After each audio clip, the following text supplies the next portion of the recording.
mama saya. So kita nak Surprise.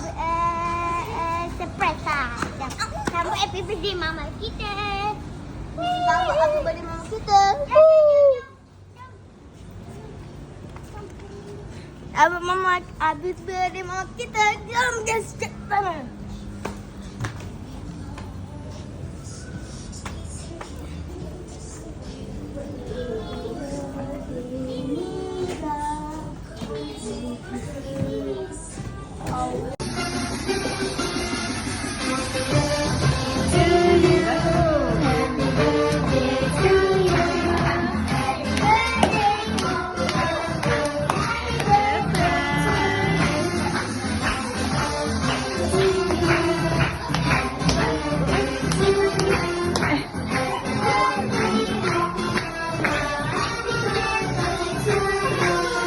Happy birthday.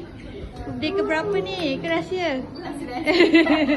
Okey, ada ucapan terima kasih tak kat suami? Cuba. Buat menyeluh sikit.